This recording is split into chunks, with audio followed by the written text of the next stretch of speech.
Bonjour à toutes et à tous et bienvenue dans cette nouvelle session des webinaires d'Evimeria. Aujourd'hui, nous allons parler rupture conventionnelle et souffrance au travail. Et pour ce faire, donc, j'accueille Anne-Laure Bélanger, qui est avocate à Nantes, et puis Clémentine Picorit, qui est élève avocate en fin de formation. Il y aura deux parties. Première partie, un exposé de 15-20 minutes sur la question de la rupture conventionnelle en situation de souffrance au travail. Deuxième partie, présentation des questions que vous aurez à proposer à nos invités et réponse en direct à vos questions. Nous démarrons avec l'exposé. Anne-Laure et Clémentine, la parole est à vous. Merci. Merci Sébastien. Bonjour à tous, ravi d'être parmi vous pour ce webinaire. Merci à Sébastien Gaumeron et au cabinet Evimeria pour leur invitation. Donc, je suis Anne-Laure Bélanger, je suis avocate au barreau de Nantes depuis 2009. J'ai fondé le cabinet Labo ici. Nous conseillons et assistons les salariés, les représentants du personnel, les syndicats et les CSE. Je suis membre pour ma part de plusieurs réseaux, de la commission sociale du barreau de Nantes, du syndicat des avocats de France. Notre démarche est engagée et surtout, nous cherchons à réfléchir, à interroger, chercher autour des notions que nous rencontrons quotidiennement au sein de nos cabinets. Bonjour à tous, Clémentine Picorit, je suis donc élève avocate et diplômée depuis très récemment et ça fait maintenant presque 1 an que je travaille au sein du cabinet Labo ici. Alors, nous allons vous présenter toutes les deux une synthèse pendant une vingtaine de minutes. Puis, Clémentine étant en fin de formation, c'est plutôt moi qui répondrai à toutes vos questions. Donc pour introduire ce webinaire, il nous a semblé plutôt intéressant de vous faire part des récents chiffres qui ont été communiqués par la DARES sur la rupture conventionnelle. Elle a recensé 40 700 ruptures conventionnelles homologuées sur le mois de septembre 2021, soit une augmentation de 11,9% sur ce mois.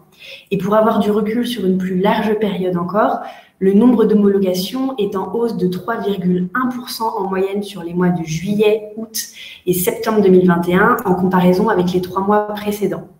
Et surtout, le recours à ce mode de rupture est encore plus net lorsqu'on étudie les chiffres des dernières années. Il y avait 17 590 ruptures conventionnelles en septembre 2009, soit 1 an après l'entrée en vigueur de la loi de 2008, contre 38 035 en septembre 2021, après une chute liée à la crise sanitaire. Étant donné l'explosion du nombre de ruptures conventionnelles, il est important de se saisir de la question pour connaître les tenants et les aboutissants de ce mode de rupture.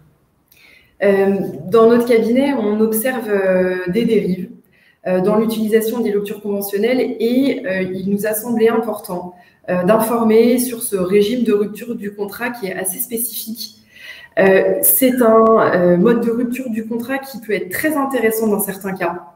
Je pense notamment à des cas de réorientation de salariés, mais à notre sens, inadapté dans d'autres cas. Et par exemple, quand on a en face de nous un salarié épuisé par des mois de souffrance ressentis, épuisé d'une dépression clairement diagnostiquée, un salarié qui prend un traitement médicamenteux dans le cadre de cette souffrance, c'est là qu'il nous a semblé intéressant de venir discuter de ça avec vous. Et précisons d'emblée que même si le sujet des ruptures conventionnelles collectives est passionnant, sachant que le dispositif vient de faire l'objet d'un arrêt de la Cour d'appel de Versailles, ce n'est pas l'objet de notre étude du jour. Donc, on va parler de ruptures conventionnelles individuelles. Et puis, pour commencer, il nous a semblé important de venir définir ce qu'est la rupture conventionnelle individuelle. Elle est prévue à l'article L 1231-1 du Code du travail. Cet article nous dit que le contrat de travail à durée indéterminée peut être rompu à l'initiative de l'employeur ou du salarié ou d'un commun accord dans les conditions prévues par les dispositions du présent titre. Ces dispositions ne sont pas applicables pendant la période d'essai. Alors, il s'agit d'un mode de rupture par lequel l'employeur et le salarié s'entendent pour mettre fin d'un commun accord au CDI. C'est un des modes de rupture les plus répandus du contrat, aux côtés du licenciement et de la démission. C'est un régime un peu hybride, autonome, mais qui emprunte à différents régimes. Pôle emploi considère que c'est une perte involontaire d'emploi qui ouvre donc droit aux allocations chômage. C'est une rupture qui génère une indemnité de rupture et c'est en cela que le régime peut se rapprocher du licenciement. Mais à côté de ça, le salarié doit être totalement volontaire pour la rupture de son contrat et c'est ce qui pourrait emprunter un peu plus au régime de la démission. Pour bien comprendre la rupture conventionnelle, il faut d'abord revenir sur sa consécration juridique et se demander pourquoi concrètement est-ce qu'on l'a intégrée au Code du travail. Donc jusqu'en 1973, les parties pouvaient librement rompre le contrat. La seule limite tenait dans ce qu'on appelle l'abus de droit de rompre, qui a été consacré par une loi de 1890. Concrètement, ça signifiait que l'employeur pouvait mettre fin au contrat de travail à son bon vouloir. C'est en 1973, complété par une loi de 1989, que le Code du travail a traduit cette résiliation du contrat spécifique, qui est le contrat de travail, à la fois par le droit de la résiliation unilatérale de l'employeur, ce qui est le licenciement, et celui du salarié, la démission. Et c'est à ce moment-là qu'a été introduit le principe selon lequel le licenciement doit reposer sur une cause réelle et sérieuse. C'est ensuite la loi du 25 juin 2008 qui résulte d'un ANI, donc un accord national interprofessionnel du 11 janvier 2008, qui a créé un motif de rupture à l'amiable du CDI, la rupture conventionnelle. Il s'agit donc d'un nouveau mode de rupture négocié, autre que le licenciement ou la démission, qui présente un régime autonome. Alors, on a voulu aborder avec vous quelques éléments de procédure pour vous expliquer un peu cette procédure assez libre qui est la rupture conventionnelle. Donc, la procédure commence par des pourparlers préalables à la signature. Le Code du travail nous dit que la signature de la convention individuelle de rupture doit en principe être précédée d'un ou plusieurs entretiens entre les parties. Et là, il faut donc expliquer que la loi n'instaure aucun délai de convocation, aucun délai de signature. La convention peut donc être signée dès le premier entretien. Aucun formalisme n'est requis pour aboutir à cet entretien. Il peut s'agir d'une demande écrite du salarié, de l'employeur et même, pourquoi pas, d'une demande orale. En fait, tout est permis. Il faut juste pouvoir prouver qu'un entretien a bien eu lieu pour mener à la signature de la rupture conventionnelle. C'est pour ça que souvent, il y a un écrit qui convoque pour cet entretien de rupture, mais il n'y a pas d'obligation légale dans ce sens. Il n'y a donc pas de formalisme sur le contenu de la convocation lorsqu'elle est écrite. Il est conseillé à l'employeur de rappeler les règles d'assistance du salarié, mais cette obligation n'est écrite nulle part. La partie qui reçoit la demande de rupture conventionnelle n'est pas obligée d'y répondre. L'employeur peut ne pas répondre à cette sollicitation et le salarié n'est aucunement tenu d'entrer en discussion avec son employeur. Le salarié, tout comme l'employeur, peuvent se faire assister lors de cet entretien. Pour le salarié, ce sont les mêmes règles qu'en matière de licenciement qui s'appliquent. Il peut donc être assisté par un salarié de l'entreprise lorsque l'entreprise bénéficie d'institutions représentatives du personnel ou par un conseiller extérieur lorsque il n'y a pas d'institution représentative du personnel dans l'entreprise, conseiller extérieur inscrit sur les listes préfectorales. Pour l'employeur, il peut être assisté uniquement si le salarié est lui-même assisté. Il peut être assisté soit par un salarié de l'entreprise et lorsque l'entreprise fait moins de 50 salariés, il peut être assisté d'un adhérent de la fédération patronale à laquelle il appartient. À la suite de ces pourparlers, les parties vont signer un formulaire, CERFA, qui sera envoyé en un exemplaire à la DRETS. Il s'agit d'un formulaire très succinct. Chacun peut consulter ce formulaire-là. Vous le retrouvez sur formulaire.service-public.fr. Et la signature peut se faire au cours du premier et seul entretien, pourquoi pas. Mais l'employeur comme le salarié peuvent signer ou pas la rupture conventionnelle. Ils sont toujours libres, même au stade de la signature, même à ce stade-là. Chacune des parties dispose ensuite d'un délai de 15 jours calendaires pour se rétracter et cette rétractation n'a pas besoin d'être motivée. La partie la plus diligente à la suite de ce délai de 15 jours envoie le formulaire à la DRETS, qui est l'inspection du travail. La DRETS a elle-même un délai de 15 jours ouvrables à réception de la demande pour homologuer. Et il faut tout de suite préciser que le contrôle de la DRETS est très succinct. Il porte principalement sur la forme, c'est-à-dire que la DREDS va vérifier que le dossier est bien complet, et sur le montant de l'indemnité. La DREDS va vérifier que le montant de l'indemnité est bien conforme aux dispositions du Code du travail, au calcul de l'indemnité légale de licenciement. Pour vous donner un ordre d'idée, seuls 3,4% des demandes ont été rejetées par la DREDS sur les 3 derniers mois. C'est donc un contrôle tout à fait à minima. Pour conclure sur la procédure, on peut dire que c'est une procédure très libre, peu formaliste, et donc aussi, le corollaire, peu protectrice. Ça peut être très rapide si tout le monde est d'accord, mais ça protège peu. Quelques mots sur le salarié protégé. Concernant donc les salariés protégés titulaires de mandat, une procédure spécifique de rupture conventionnelle est prévue par le Code du travail et très succinctement, les principales spécificités sont les suivantes. Une consultation préalable du CSE avant la signature du CERFA, un CERFA spécifique et puis l'envoi du formulaire à l'inspection du travail qui donne lieu cette fois-ci à une autorisation de l'inspection du travail et pas seulement une homologation. Donc, l'inspection du travail va aller beaucoup plus loin qu'est-ce qu'elle fait pour un salarié lambda. L'inspection du travail demande au salarié de formuler ses observations et peut même enquêter. L'inspection du travail va s'assurer aussi et notamment de l'absence de lien entre la rupture conventionnelle et le mandat du salarié. Alors maintenant, quelles sont les conditions de validité pour conclure une rupture conventionnelle? Dans un premier temps, il faut avoir un CDI même s'il est suspendu. Alors, il faut savoir que pour le CDD, il existe aussi un mode de rupture qu'on appelle la rupture d'un commun accord, mais elle est beaucoup moins protectrice du salarié, notamment parce qu'il n'y a pas d'indemnité légale de rupture et possiblement pas de droit Pôle emploi. Ensuite, la deuxième condition, c'est le fait de ne pas être en période d'essai, parce que tout le droit commun de la rupture du CDI est exclu pendant la période d'essai. Troisièmement, la rupture conventionnelle ne peut pas être proposée dans le cadre d'un accord ou un plan qui est visé explicitement par l'article L 1237-16 du Code du travail. Donc, on vise notamment ici l'accord GPEC, le PSE ou encore l'accord collectif portant rupture conventionnelle collective. Alors, pourquoi? Parce qu'on considère qu'il est interdit d'utiliser la rupture conventionnelle pour s'affranchir des règles du licenciement économique. Autre point important dans la rupture conventionnelle, il faut que le consentement soit libre et éclairé.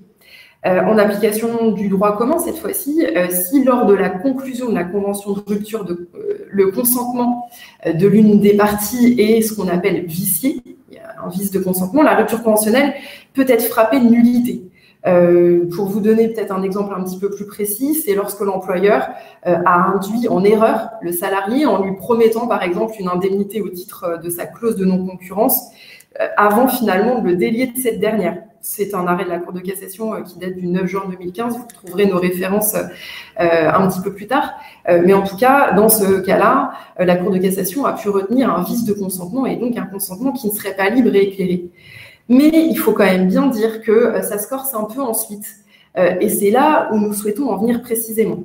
La Cour de cassation estime que peu importe que le contrat soit suspendu au moment de la signature de la rupture conventionnelle, tant qu'il n'y a pas de fraude ou de vice du consentement. En 2008, tout le monde était un peu dans l'expectative quand la rupture conventionnelle a été introduite dans le Code du travail. Et puis, progressivement, les décisions particulièrement permissives de la Cour de cassation sont venues ouvrir la voie à la rupture conventionnelle, finalement, dans toute forme d'hypothèse. La rupture peut être conclue même lorsqu'elle est consécutive à un accident du travail et une maladie professionnelle. La Cour de cassation, dans un arrêt du 30 septembre 2014, est venue le confirmer. La Cour de cassation est venue ensuite confirmer que la rupture conventionnelle était possible, même quand la suspension du contrat de travail, la rupture conventionnelle intervient dans le cadre d'une suspension du contrat de travail lié à un congé maternité. Ça, elle est venue le dire dans un arrêt du 25 mars 2015. Elle est venue même dire que la rupture conventionnelle était possible, même lorsqu'elle est postérieure à une déclaration d'inaptitude d'origine professionnelle, à la suite donc d'un accident du travail et d'une maladie professionnelle. Et ça, elle est venue le confirmer dans un arrêt du 9 mai 2019. On le voit donc, cette jurisprudence n'est pas protectrice des salariés, et notamment en cas de souffrance. C'est flagrant, par exemple, dans le cas d'une inaptitude professionnelle. C'est un petit peu le dernier cas qu'on venait évoquer, celui où la Cour de cassation a tranché le 9 mai 2019 dernier. Le salarié n'a a priori aucun intérêt à conclure une rupture conventionnelle de son contrat, contrairement à l'employeur, puisque le licenciement pour inaptitude d'origine professionnelle ouvre droit normalement à un doublement de l'indemnité légale de rupture, alors que la rupture conventionnelle, même en cas d'inaptitude d'origine professionnelle, ne va pas ouvrir le droit à cette indemnité spécifique et n'ouvrira droit qu'à une indemnité, au versement d'une indemnité légale, et voire même, pourquoi pas, une indemnité conventionnelle, mais sûrement pas au doublement de l'indemnité de licenciement. Alors, concrètement, qu'est-ce que recouvre la notion de consentement libre et éclairé? Et par rapport à ce qu'on a dit, est-il possible de conclure une rupture conventionnelle en cas de situation conflictuelle? On peut se poser justement la question de savoir si une rupture conventionnelle peut être conclue en cas de situation conflictuelle entre l'employeur et le salarié, parce que par extension, ça veut dire que le salarié pourrait être influencé par le contexte dans lequel il se trouve. Donc la Chambre sociale de la Cour de cassation a tranché et elle considère qu'une situation conflictuelle n'interdit pas formellement de recourir à une rupture conventionnelle. Donc c'est un arrêt de 2013. Si le salarié n'est pas forcé à signer et que son consentement est donné hors contexte de violence, de menace, de pression ou de contrainte quelconque. Il faut donc un consentement libre, ne pas être forcé, pas de violence ou de pression, et un consentement qui est éclairé, c'est-à-dire donné en toute connaissance de cause. Mais autant être honnête, il est très compliqué en pratique de voir reconnaître un vice du consentement. Même si on connaît des exemples pour lesquels des salariés en souffrance ont vu la rupture conventionnelle être annulée sur ce motif, c'est assez rare. Cela a par exemple, été reconnu concernant un employeur qui a proféré des menaces à l'encontre d'une salariée à l'occasion d'une procédure disciplinaire accompagnée d'une pression pour signer la rupture conventionnelle, et ce, sous prétexte de pouvoir éviter son licenciement. Mais il faut savoir que les menaces sont très difficiles à prouver. Le consentement libre et éclairé qu'on a vu dans ce point 4 et la souffrance au travail, ce sont donc deux choses qui sont complètement différentes, mais qui peuvent aussi être intimement liées. La souffrance au travail, elle peut vicier le consentement étant donné que le salarié peut être dans un état psychologique altéré, et c'est précisément ce qui nous intéresse aujourd'hui dans le cadre de ce webinaire. Et il nous a semblé important aussi de revenir sur la définition de la souffrance au travail. Qu'est-ce que c'est une souffrance au travail? Elle est caractérisée par un mal-être au travail, une souffrance mentale et ou physique des personnes qui sont exposées. La souffrance au travail recouvre en fait ce qu'on appelle habituellement les risques psychosociaux, les RPS, et qui correspondent, on peut se référer à la définition de l'INRS, à des situations de travail où sont présents, combinés ou non, du stress, des équilibres entre la perception qu'une personne a des contraintes de son environnement de travail et la perception qu'elle a de ses propres ressources pour y faire face. Des violences internes commises au sein de l'entreprise par des salariés, harcèlement moral ou sexuel, conflits exacerbés entre des personnes ou entre des équipes, mais aussi des violences externes commises sur des salariés par des personnes externes à l'entreprise, insultes, menaces, agressions par exemple. Ce sont donc des risques qui peuvent être induits par l'activité elle-même ou générés par l'organisation et les relations de travail. Et venons-en maintenant à l'association de la rupture conventionnelle et de la souffrance au travail. Une situation de souffrance au travail peut altérer la perception de la situation et pousser vers la sortie un salarié qui n'avait initialement pas l'intention de quitter l'entreprise. Et on peut donc se poser la question, est-ce que la rupture conventionnelle est valide lorsqu'elle est conclue dans le cadre d'une situation de souffrance au travail? Globalement, oui, il y a quelques cas où la Cour de cassation sanctionne, mais une fois encore, c'est très rare. Et il est important d'avoir à l'esprit que le harcèlement moral n'affecte pas en lui-même la validité de la rupture conventionnelle.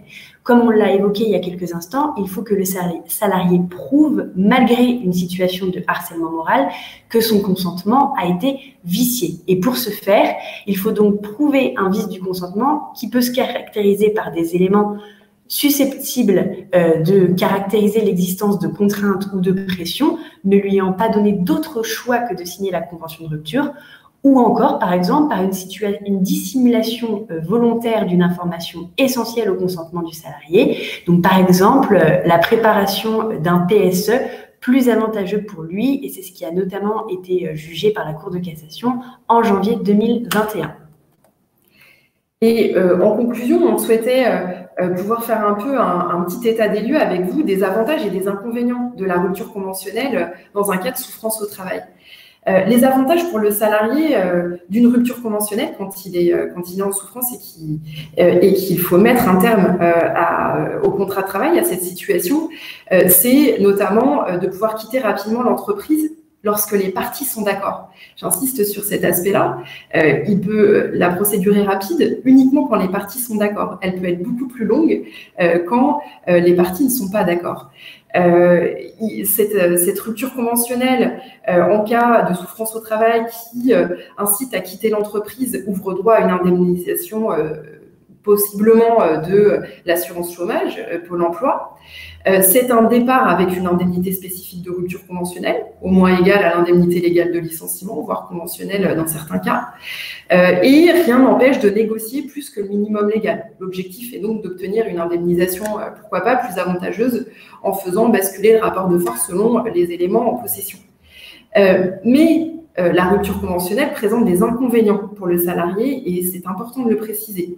Il faut préciser que même si le salarié est en situation de souffrance au travail, l'employeur peut toujours refuser la rupture conventionnelle. La rupture conventionnelle, souvent, si elle ouvre droit aux indemnités Pôle emploi, génère des carences Pôle emploi. Le versement de l'indemnité spécifique de rupture peut générer des carences Pôle emploi. La négociation avec l'employeur, dans le cas d'une rupture conventionnelle, dans un cas de souffrance au travail, induit souvent une négociation avec un rapport de force souvent défavorable quand le salarié est en souffrance. Souvent difficile de négocier correctement quand le salarié est un peu altéré dans son discernement par cette situation de souffrance. Et puis, comme on l'a vu assez longuement, il n'est pas possible ou très peu possible pour le salarié de contester à la suite de cette rupture conventionnelle devant le Conseil de prud'homme.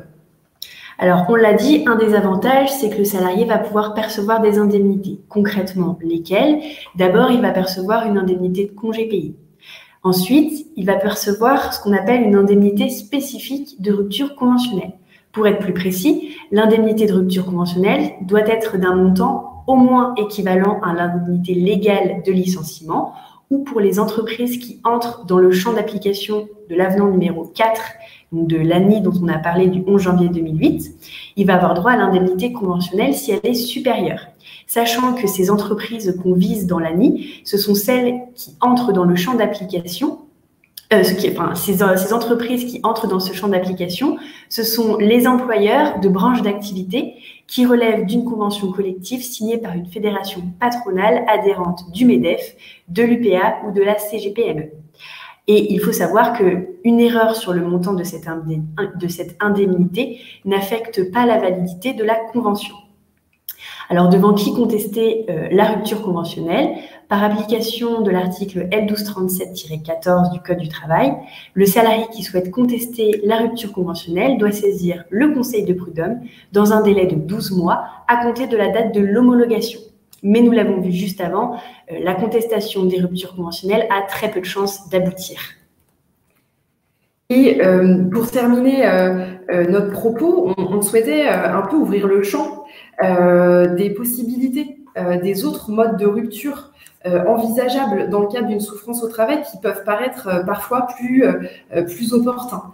Alors, on peut parler de la démission, mais on vous la déconseille. La démission permet de partir, certes rapidement, mais avec des indemnités de rupture réduites à néant et une impossibilité bien souvent de prétendre à des allocations de retour à l'emploi. On peut aussi envisager la rupture par prise d'acte ou la résiliation judiciaire, mais ça constitue quand même des mécanismes complexes qu'on conseille de manipuler avec beaucoup de précautions et nécessairement avec un syndicat ou un professionnel du droit. Il faut vraiment pas faire ça tout seul. Et puis ensuite, il y a le constat médical de l'inaptitude par le médecin du travail qui enclenche une démarche de reclassement et, en cas d'échec, de licenciement. En effet, lorsque le salarié est en souffrance et est arrêté par son médecin traitant, par exemple dans le cas d'un épuisement professionnel, lors d'une visite de reprise, le médecin du travail peut le déclarer inapte à son poste de travail si le dossier médical le permet. Et dans ces cas-là, soit le médecin du travail émet des réserves en vue du reclassement du salarié sur un autre poste, et dans ce cas de figure, le salarié peut être reclassé à un autre poste en adéquation avec les recommandations du médecin du travail, sachant que le salarié n'est jamais obligé d'accepter la proposition de reclassement qui a été formulée par le médecin du travail. Le refus du reclassement engendrera son licenciement pour impossibilité de reclassement à la suite de l'inaptitude.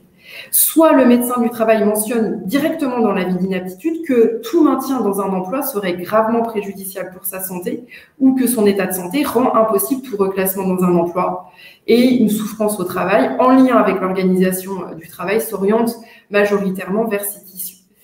Cette issue permet donc aux salariés de quitter l'entreprise sur recommandation médicale, de prétendre à des allocations de retour à l'emploi, de percevoir une indemnité de rupture, voire une indemnité doublée si l'inaptitude fait suite à un accident du travail ou à une maladie professionnelle, et ouvre la voie à un recours contentieux devant le Conseil de prud'homme lorsque l'inaptitude serait due à des fautes de l'employeur.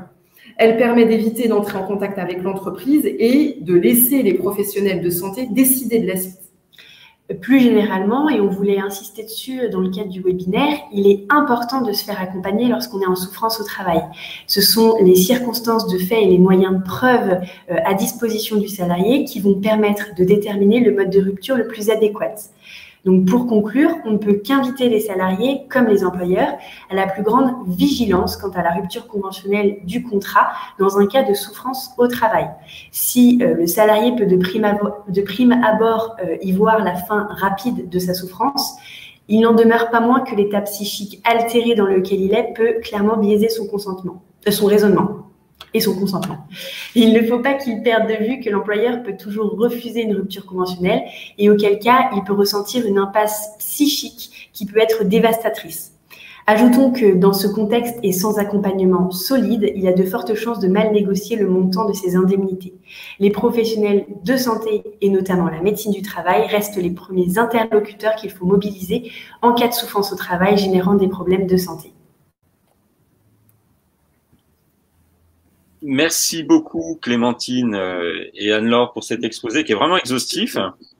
La difficulté, c'est que j'ai noté des questions et au fur et à mesure que je notais les questions, en fait, vous donniez la réponse. Tant mieux. Exactement, tant mieux.